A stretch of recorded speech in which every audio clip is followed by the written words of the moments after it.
जेठानी का बंगाली, देवरानी का पंजाबी स्टाइल में लंच बॉक्स। शेखर विकास ऑफिस में अपना लंच बॉक्स खा रहे हैं। आसपास ऑफिस के और भी स्टाफ बैठे हैं। अरे विकास, आज फिर से मम्मी ने लंच बॉक्स में चूरे का पोहा बनाकर दे दिया है। हाँ, मम्मी ने अभी पता नहीं क्या ही सीख लिया है। हर दिन लंच बॉक्स में कभी पोहा तो कभी रात के बचे फ्राइड राइस डालकर दे देती हैं। अरे प्रवीण, तू क्या लेकर आया है? शेखर भाई, मैं तो दाल बाटी चूरमा लेकर आया हूँ। मैं राजस्थान से हूँ ना, तो हमारे घर में यही सब खाया जाता है। और अशोक, तुम क्या लेकर आए हो? अरे भाई, मैं तो गुजरात से हूँ, इसलिए मैं तो ढोकला लेकर आया हूँ। पर आप लोग ये क्या, हर दिन फ्राइड राइस तो कभी बासी पराठे लेकर आ जाते हैं। दूसरी तरफ शेखर और विकास की बहन नीलम। अरे यार, आज फिर लंच बॉक्स में मम्मी ने चूरे का पोहा बनाकर दे दिया है। ये कोई नई बात नहीं है नीलम। तुम एक काम करो, अपना लंच बॉक्स बंद कर दो और मेरे लंच बॉक्स में से खाना खा लो। थैंक यू निधि। अब कलावती के तीनों ही बच्चे रात को ऑफिस से घर आते हैं और अपनी माँ पर गुस्सा करने लगते हैं। मम्मी, आप क्या ये बोरिंग सा खाना बनाकर हमारे लंच बॉक्स में डाल देती हो?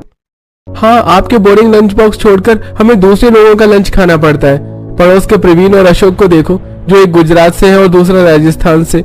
उनकी माँ उन्हें हर दिन लंच बॉक्स कुछ अच्छा नया बनाकर देती हैं। अच्छा होता हमारे घर में भी अलग अलग रिलीजन के लोग होते। अच्छा, भूलो मत, इन्हीं खाने को खिलाकर मैंने तुम्हें इतना बड़ा किया है। कमाने लायक भी तुम इसी खाने को खाकर हुए हो। आज मेरे हाथ के बने खाने में कमी निकालते हो। जाओ, मैं अब बनाऊंगी ही नहीं खाना। तभी पीछे से उदय आता है। अरे भाग्यवान, बच्चों के लड़ाई झगड़े की वजह से मेरा दाना पानी क्यों बंद कर रही हो? अरे मेरे लिए तो बना दो खाना। अब कलावती दुखी होकर रसोई में जाती है और अपने परिवार वालों के लिए दाल चावल बनाकर डाइनिंग टेबल पर लगाती है। सभी खाना खाकर आराम करते हैं। अगले दिन कलावती घर के बाहर आती है, जहां पड़ोस की सुमित्रा के घर से शानदार खाने की खुशबू आ रही होती है। अरे सुमित्रा, आज सुबह सुबह तुम्हारे घर में ऐसा क्या बन गया जिसकी खुशबू पूरे मोहल्ले में फैली हुई है? कुछ नहीं कलावती बहन, बस अभी गरम गरम कढ़ी में तड़का लगा कर आई हूँ राजस्थानी स्टाइल में। अरे सही है सुमित्रा, तुम तो बहुत फिट हो। इतनी उम्र में भी इतना अच्छा अच्छा खाना बना लेती हो। एक मैं हूँ, मुझसे तो कुछ हो ही नहीं पाता। मेरे बच्चे भी मेरे खाने में इतनी कमियां निकालते हैं। और तो और मेरे बच्चे कहते हैं अच्छा होता कि वो किसी दूसरे रिलीजन के घर में रहते। तभी पड़ोस की कौशल्या कहती है, अरे कलावती, अगर तुम्हारे बच्चों को इतना ही दूसरे रिलीजन के लोगों का खाना पसंद है तो तुम अपने दोनों बेटों की शादी दूसरे रिलीजन में क्यों नहीं करवा देती हो? मेरी मानो तो पंजाबी और बंगाली बहुत ठीक रहेगी। ना बाबा ना, कभी नहीं। पंजाबी तो फिर भी ठीक है, पर बंगाली वो दिन भर मछली के सिवा कुछ नहीं खाएगी कलावती। अरे जरूरी थोड़ी ना है कि अगर बहू बंगाली आ गई तो चारों टाइम मछली ही बनाकर खाएगी। हाँ सही बात है। वैसे तुम कह तो सही रही हो कौशल्या, दो धर्म की बहू ले आऊंगी तो दो तरह का खाना बनेगा मेरे घर में, जिसमें मैं भी खुश रहूंगी और मेरे बच्चे भी। अब कलावती अपने घर में पंडित बुलाती है और पंडित से जबरदस्ती बंगाली और पंजाबी लड़की का रिश्ता मांगती है। ये लीजिए कलावती जी, आपके कहने पर एक बंगाली और एक पंजाबी लड़की का रिश्ता। वैसे कलावती जी, बुरा मत मानिएगा, लोगों को अपने घर में दूसरे धर्म की बहू पसंद नहीं होती। फिर आप दूसरे धर्म की बहू अपने घर में क्यों लेकर आ रही हैं? मैं इन सब बातों को नहीं मानती हूँ पंडित जी। और फिर अगर बहू दो धर्म की आएगी भी तो खाना भी तो अच्छा अच्छा बनाकर खिलाएगी ना। अरे चलिए, बढ़िया है, ऐसा ही हो।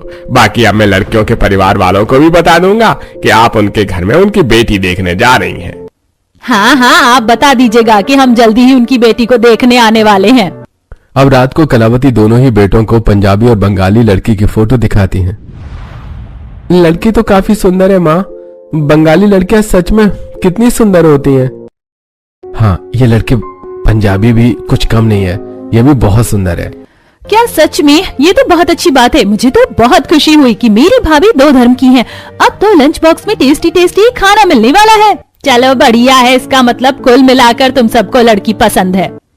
अब अगले दिन कलावती अपने पति के साथ सबसे पहले पंजाबी लड़की को देखने जाती है। पैरी पोना मम्मी जी पापा जी चाह पी लो, ਤੁਹਾਡੇ लिए बड़े प्यार नाल बनाया है। ये क्या बोल रही है मेरी बहू पंजाबी में? वैसे मैं इसकी सास हूँ, बुरा तो बोलेगी नहीं, इसीलिए मैं शुक्रिया ही बोल देती हूँ। शुक्रिया शुक्रिया बहू। वैसे जसप्रीत जी, हमें आपकी प्रांजलि बहुत पसंद आई। धन्यवाद, सानू भी ਤੁਹਾਡਾ मुंडा बहुत पसंद आया। अब कलावती अपने बड़े बेटे का रिश्ता पंजाबी लड़की से फिक्स करके उसी दिन बंगाली लड़की के परिवार वालों से भी मिलने जाती है। असुन अपनी घोरो भीतोरे बोसुन। जी, क्या कहा आपने? जी मैं कह रही हूँ आप मेरे घर के अंदर आकर बैठिए।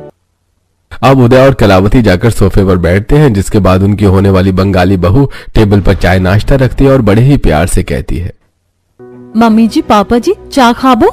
क्या कहा बहू, चाय को खा लो? मम्मी जी बंगाली में हर जल पदार्थ को खाबो ही कहते हैं। आप तुम्हें चाय खाबो कि ना? चाय ठंडा होते छे। ठीक है बहू, समझ गई। चाय ठंडी हो रही है तो इसे जल्दी जल्दी खा लूं। हाँ मम्मी जी, सही समझी आप। अब इसी तरह कलावती और उदय अपनी बंगाली बहू को भी पसंद करके घर आ जाते। इसी तरह कुछ हफ्ते गुजरते हैं और कलावती अपनी दोनों बेटों की शादी पूरी विधि विधान के साथ बंगाली और पंजाबी बहू से करवा देती है। दोनों बहू शादी करके अपने ससुराल आती हैं और चौखट पर खड़ी होती हैं। कलावती दोनों बहू का गृह प्रवेश करवाती है। आओ मेरी पंजाबी और बंगाली बहू, इस कलश को गिराकर घर के अंदर प्रवेश करो। ठीक छे मम्मी जी, आमी भीतरे आसची। कलावती की बंगाली बहू इतना बोलती ही है कि उसके मुंह से गंदी मछली की बदबू आने लगती है और सबका मन भटक जाता है। अरे बहू, ये तुम्हारे मुंह से इतनी गंदी बास क्यों आ रही है? हाँ भाभी, आपके बोलते ही आसपास गंदी बदबू फैल गई। वो माँ जी, मैंने कच्ची मछली खाई है। हम बंगाली में विदाई होने पर लड़कियों को कच्ची मछली निगलने को कहते हैं। की गल हो गई देवरानी जी, इन्ना शुभ काम तो ਤੁਹਾਡੇ घर वालिया ने एक जीती जगदी मछली नु मार दिता। ਉਹ ਤੁਹਾਨੂੰ मीठा मुठा नहीं खिला सकते थे? ओ हेलो मेरी पंजाबी जेठानी जी, ये मेरे आगे अस्सी पिस्सी तुस्सी लस्सी तो करना मत। हम बंगाली हैं, हमारे रूल रेगुलेशन अलग होते हैं। अच्छा, बस अब तुम दोनों बहस खत्म करो और घर के अंदर प्रवेश करो। अब दोनों ही बहू घर के अंदर आती हैं और अपने अपने कमरे में आराम करने लगती हैं।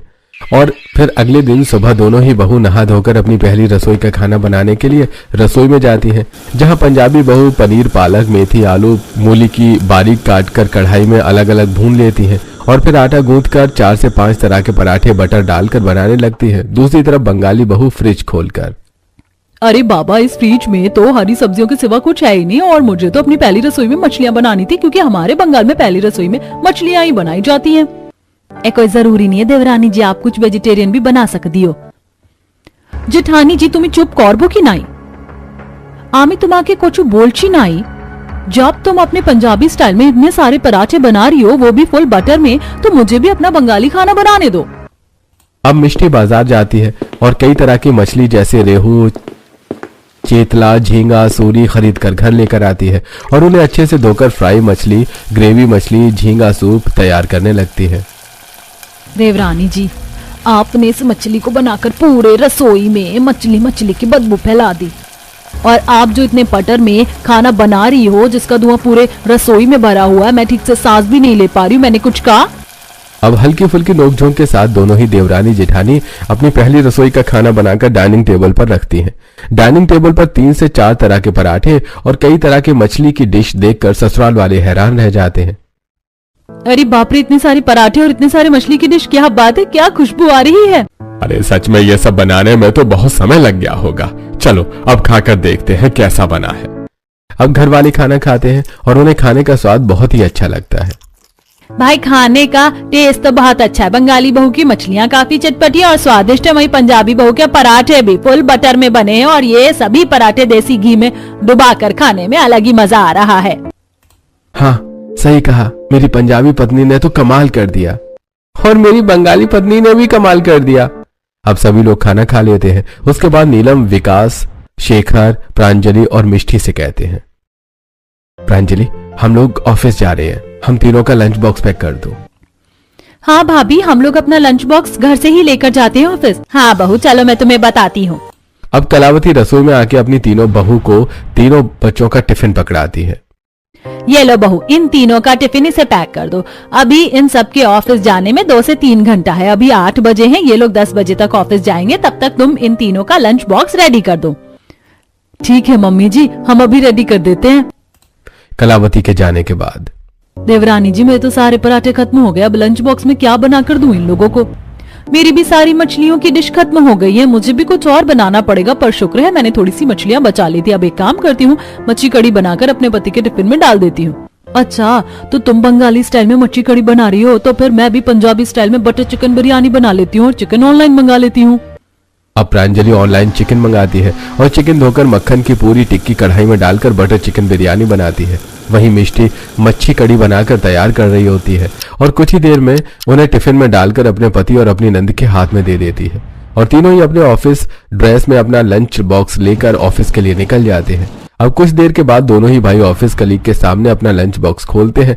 विकास का लंच बॉक्स जैसे ही खुलता है, कैबिन में एक अजीब सी बदबू फैल जाती है, जिससे ऑफिस के एम्प्लॉइज काफी डिस्टर्ब होते हुए कहते हैं, अरे विकास, तुम्हारे लंच बॉक्स में ऐसा क्या है जिसकी बदबू पूरे केबिन में फैल गई? अरे मेरी पत्नी ने ये टिफिन में मच्छी कड़ी क्यों रख दी है? ओहो, सुबह ही तो हमने उसके हाथ से इतनी सारी मछलियों की डिश खाई थी। अशोक, मेरे टिफिन में मच्छी कड़ी है। इतने में शेखर अपना टिफिन खोलता है, जहां उसकी पंजाबी पत्नी ने बटर चिकन बिरयानी दिया होता है, जिसका बटर खाने की मेज पर फैल जाता है।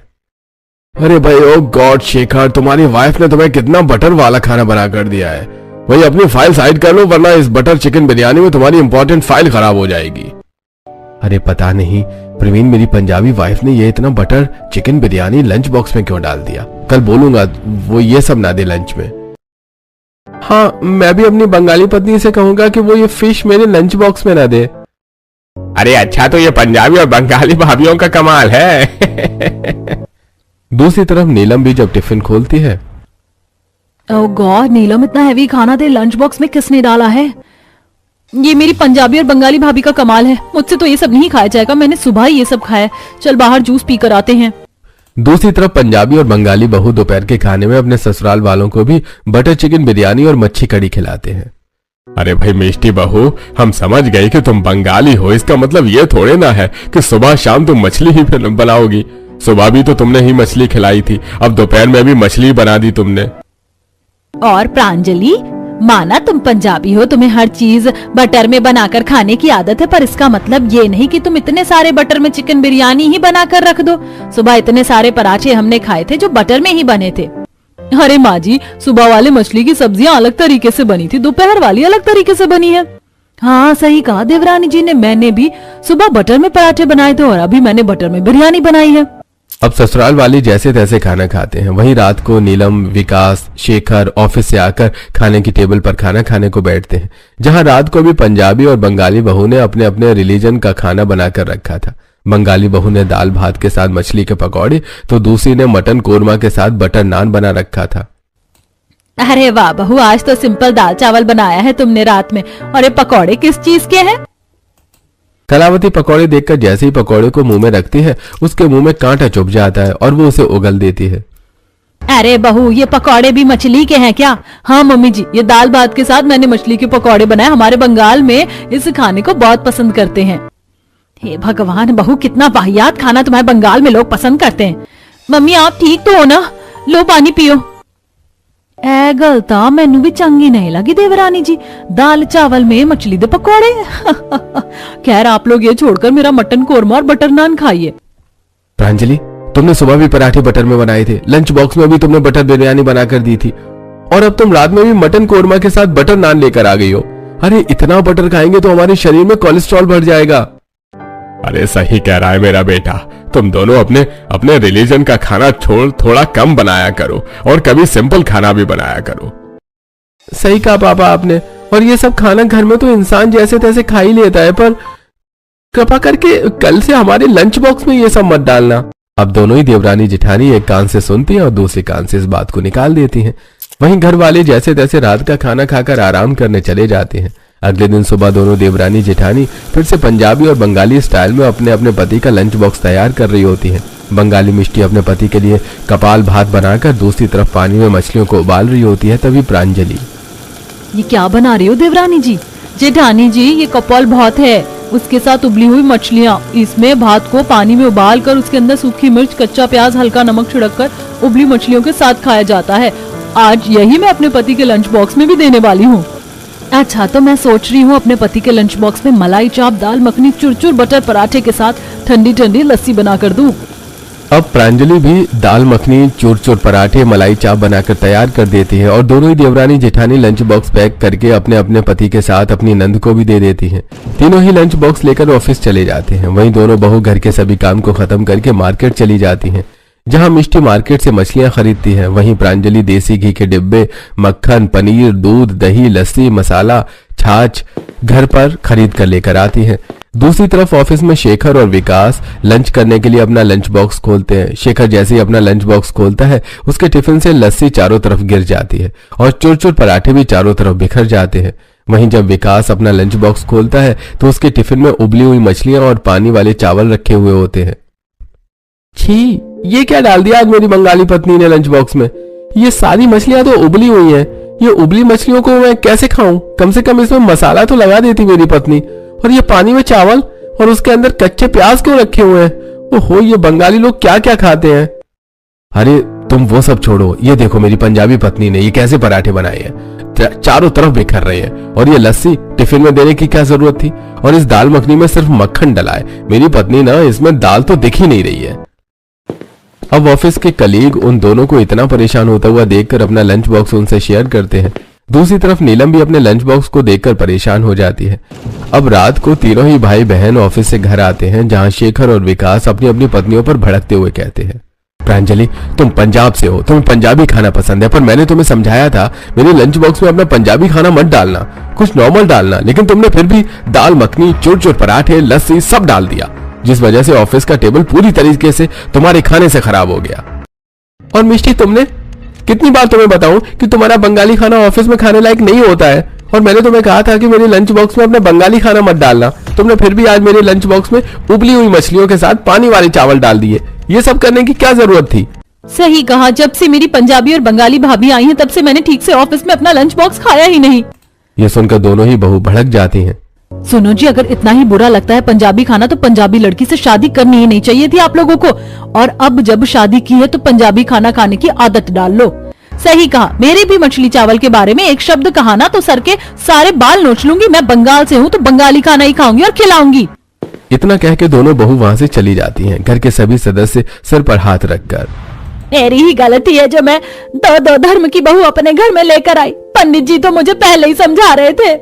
अरे सही कहा तुमने, पता नहीं अब और कौन कौन से दिन देखना बाकी है। इसी तरह कुछ हफ्ते गुजरते हैं, लेकिन पंजाबी और बंगाली बहू अपनी हरकतों से बाज नहीं आती। वो दिन रात ऐसे ही अपने रिलीजन का खाना बनाती रहती हैं। अब इसी तरह दोनों बहू जितना खाना बनाती है उससे कहीं ज्यादा खाना बाहर डस्टबिन में जाकर फेंकती भी थी। आस पड़ोस के लोग ये बराबर देखते थे। तभी एक दिन वो कलावती से शिकायत करते हुए कहते हैं, कलावती, तुम्हारे घर में जो दो धर्म की बहू आई है ना, ये दोनों तो अनाज को बहुत बर्बाद करती है। इतना इतना खाना कौन फेंकता बोला? सही कहा, तुम्हारी बंगाली बहू भर भर कर मछलियां डस्टबिन में फेंकती है, जिसके कारण हमारी सोसाइटी के डस्टबिन में से गंदी बदबू आने लग गई है। अरे मैं तो खुद बहुत परेशान हूँ अपनी दोनों बहू से। ये पंजाबी बंगाली बहू ने तो मेरी नाक में दम कर रखा है। बाकी मैं इन्हें समझाने की कोशिश करूंगी। इतना कहकर कलावती घर के अंदर आती है और अपने दोनों बहू के ऊपर गुस्सा करने लगती है। अरे तुम दोनों अपने अपने पसंद का खाना बनाकर खाती हो, खाओ, लेकिन खाना तो उतना बनाओ जितना पेट में जाए, नाली में नहीं। तुम दोनों ने सोसाइटी के डस्टबिन में खाना फेंक फेंक कर भर दिया है। सोसाइटी की सभी औरतें तुम्हारी शिकायत मुझसे कर रही थी। अरे मम्मी जी, तो उनकी आंखों में क्यों खटक रहा है हमारा खाना? अब खाना खराब बन जाता है, कभी ज्यादा बन जाता है, फिर कुछ और खाने का मन कर जाता है, तो क्या करे, खाना फेंकना ही पड़ता है। सही कहा, और वैसे भी मछलियां ज्यादा दिन की हो जाती है तो उसमें से बदबू आने लगती है। इसीलिए माँ जी, मुझे भी कभी कभी मछलियां फेंकनी पड़ जाती हैं। अब दोनों ही बहू अपनी बातों से कलावती को शांत करवा देती हैं। इसी तरह अगले दिन फिर से पंजाबी और बंगाली बहू अपने पति का लंच बॉक्स तैयार करती हैं। बंगाली बहू अपने पति के लंच बॉक्स के लिए माछेर झोल और सूखा माछ बनाती है। आहा, क्या खुशबू आ रही है मेरे माछेर झोल में से। जेठानी जी, तुम ही खाबो माछेर झोल? नहीं, मैं समझ गई, खाबो मतलब खाना नहीं। मैं नहीं खाऊंगी, मैं अपना बटर चिकन खाऊंगी। अब Devrani Jethani lunch box pack करती है और अपने पति को लाकर देती हैं। आज फिर से मेरी बंगाली पत्नी ने अपना माछ भात डाला होगा लंच बॉक्स में। ये प्रांजलि इतना क्यों खुश है? इसने क्या दिया है आज लंच में? अब सभी ऑफिस के लिए निकल जाते हैं। कुछ देर बाद दोनों भाई जैसे ही अपना लंच खाते हैं, इसी तरह शाम को शेखर और विकास के ऑफिस में एक अनाउंसमेंट होती है, जिसमें कहा जाता है कि कल सभी को ऑफिस में मीटिंग है सीनियर डिपार्टमेंट के साथ। अगले दिन सुबह दोनों भाई नाश्ता कर रहे होते हैं। तुम दोनों को समझाते समझाते हम थक गए, लेकिन फिर भी तुम अपनी आदतों से बाहर नहीं आ रही हो। अरे कभी सिंपल रोटी सब्जी भी तुम हमें बनाकर खिला दिया करो ना। अरे छोड़ो, इन्हें मत समझाओ। और तुम दोनों मेरी बात ध्यान से सुनो। आज ऑफिस में हमारी मीटिंग है, तो हमारे लंच बॉक्स में कुछ हल्का ही डालना, क्योंकि हम नहीं चाहते कि अगर मीटिंग के दौरान हमारा लंच हुआ तो हम तुम्हारे हैवी खाने को सबके सामने खाएं। अब खड़ी क्या हो बहू, जाओ लंच बॉक्स तैयार करो जाकर। अब शेखर और विकास के इतना समझाने के बाद भी उनकी बंगाली और पंजाबी पत्नी उनकी एक नहीं सुनती, और शेखर की पंजाबी पत्नी उसके लिए बेकिंग सोडा डालकर हैवी छोले भटूरे बना देती है, और विकास की बंगाली पत्नी हमेशा की तरह मछली चावल बनाने लगती है और उसे लंच बॉक्स में पैक करके अपने पति को दे देती है। अब लंच बॉक्स लेकर दोनों ऑफिस के लिए निकल जाते हैं। अब दोनों ही भाई के अपने अपने केबिन में मीटिंग चल रही होती है। मीटिंग होती होती दोपहर के 2 बज जाते हैं। तभी विकास के केबिन में बैठे हुए सीनियर्स, डियर विकास, मीटिंग होते होते टाइम काफी ज्यादा हो गया है। एक काम करिए, आपका लंच टाइम हो चुका है, आप लंच बॉक्स खोलकर लंच कर लीजिएगा, मैं भी कर लेता हूँ। इसी बहाने हम दोनों थोड़ा और कंफर्टेबल हो जाएंगे। हाँ, क्या मैं अपना लंच बॉक्स खोलूं? पता नहीं मेरी बंगाली पत्नी ने क्या दिया होगा। अब विकास डर डर के अपना लंच बॉक्स खोलता है और इस बार उसे समझ नहीं आता कि उसकी पत्नी ने ये क्या बनाकर डाला है उसके टिफिन में। डियर शेखर, ये तुम्हारे लंच बॉक्स में क्या है, मैं थोड़ा टेस्ट कर लूं? हाँ, मुझे तो समझ में नहीं आ रहा कि मेरी पत्नी ने ये क्या बना कर दिया है। वैसे मैंने उसे मछली डालने के लिए मना तो किया था, शायद मछली तो नहीं होगी। हाँ हाँ सर, खाइए ना। अब जैसे ही राजेश पहला बाइट लेकर खाता है, उसके गले में फिश का कांटा फंस जाता है। उनके उल्टी होने लगती है, आंखों से आंसू और दिल में एक चुभन सी होने लगती है। सभी स्टाफ उन्हें डॉक्टर के पास लेकर जाते हैं। सर सर सर आपको क्या हो गया? आप ठीक तो है ना? डियर विकास, तुम्हारे लंच बॉक्स में फिश थी। अगर मुझे पहले पता होता तो मैं ये खाता ही नहीं। चले जाओ यहाँ से, अभी के अभी। दूसरी तरफ शेखर अपने सीनियर्स के साथ मीटिंग खत्म करके लंच खा रहा होता है, और वो जैसे ही बेकिंग सोडा से बने हुए छोले भटूरे खाता है, उसके पेट में गुड़गुड़ स्टार्ट हो जाती है और उसे बार बार उठकर वॉशरूम जाना पड़ता है। वॉशरूम से आकर शेखर जैसे ही चेयर पर बैठता है, उसको बार बार फार्ट का इश्यू होने शुरू हो जाते हैं। ओह गॉड डियर शेखर, तुम्हें लूज मोशन के साथ साथ ये फार्ट की शिकायत क्यों हो रही है? इस तरीके से तो मैं तुम्हारे साथ आगे की मीटिंग ही नहीं कर पाऊंगा। अरे शेखर जी, आपके पेट में जब इतनी ही गैस बन रही थी तो आज छुट्टी ले लेते। पूरा केबिन बदबूदार कर दिया आपने तो। अरे कुछ लोगों ने तो इसकी वीडियो भी बना ली है। यह सब सुनकर शेखर को काफी बेइज्जती महसूस होती है। दूसरी तरफ विकास भी गिल्ट में चला जाता है। अब दोनों ही भाई घर आते हैं और अपना लंच बॉक्स अपनी पत्नियों के ऊपर फेंकते हुए गुस्से में कहते हैं, तुम्हें बहुत अच्छी तरीके से मना किया था प्रांजलि कि अपना पंजाबी खाना मेरी टिफिन में मत डालना। तुम्हें पता है तुम्हारे पंजाबी खाने की वजह से मुझे लूज मोशन के साथ फार्ट की शिकायत हो गई, और इस दौरान लोगों ने मेरी फनी वीडियोस भी बना लिए। अब तुम खुश हो? सोशल मीडिया पर लोग मुझ पर हंस रहे हैं। और मिष्टी, तुम्हें पता है आज तुम्हारे बंगाली खाने की वजह से मीटिंग के दौरान मेरे सीनियर्स ने जब मेरे साथ लंच शेयर किया तो उनके गले में मछली का कांटा अटक गया। वो हॉस्पिटलाइज्ड हो गए हैं। और आज मुझे साफ साफ आप दोनों बता दो कि आप दोनों चाहती क्या हो और क्या साबित करना चाहती हो बंगाली और पंजाबी खाने को बार बार हमें खिलाकर। तभी उदय कहता है, अरे भाई कुछ नहीं बेटा, ये दोनों ही बहू बस ये साबित करना चाहती है कि इनके राज्य का खाना सबसे ज्यादा बेस्ट है, और इन्हें ये नहीं पता कि उनके ससुराल वाले अगर चाहे तो जबरदस्ती अपने राज्य का खाना बनवा कर खा सकते हैं। हम इन्हें प्यार से समझाते रहे और ये हमारे सिर पर चढ़कर नाचती रही, और रोज रोज ये जो बंगाली वर्सेस पंजाबी खाने की जंग चलती है इस घर में, इसने आज हमारे बेटों को सिर्फ शर्मिंदा ही नहीं किया बल्कि उन्हें बीमार और एक क्लाइंट को अस्पताल पहुंचा दिया। ये खाना नहीं, ये घमंड है कि सिर्फ मेरा खाना बेस्ट है। सही कहा तुम्हारे ससुर ने। स्वाद के चक्कर में तुम दोनों इतनी ज्यादा स्वार्थी हो गई हो कि घर के साथ साथ तुमने बाहर के लोगों की भी फिक्र नहीं की। वो तो तुम्हारा ससुराल है जो अब तक शांत है। अगर कोई और होता तो अब तक डाइवोर्स हो जाते तुम्हारे पति पत्नी के बीच में। अब ये सब सुनकर घर की देवरानी जिठानी को बड़ी शर्मिंदगी महसूस होती है। उन्हें एहसास होता है कि आज उनके स्वाद और स्वार्थ ने उनके पति को सबके सामने शर्मिंदा कर दिया। हमसे गलती हो गई, हमें माफ कर दीजिए। आज से हम ऐसा कभी नहीं करेंगे। मुझे भी माफ कर दीजिए विकास जी। मुझे आपकी बात समझनी चाहिए थी। आपकी क्या, घर वालों की भी बात समझनी चाहिए थी। मैं बंगाली हूँ, इसका मतलब ये नहीं बंगाल का झंडा रसोई में गाड़ती रहूं। मैं आज के बाद कभी ऐसा नहीं करूंगी। आज से आप लोग जो कहेंगे मैं वही बनाकर आप लोगों को खिलाऊंगी। अब ससुराल वाले दोनों ही बहू को माफ कर देते हैं। दोनों ही पति मिलकर रसोई में एक फूड चार्ट लाकर लगाते हैं जिसमें हर दिन हर तरह के खाने को बनाने का दिन मेंशन होता है। जिसे देख दोनों ही बहू कभी वेजिटेरियन तो कभी नॉन वेजिटेरियन तो कभी साधारण खाना बनाना शुरू करती हैं।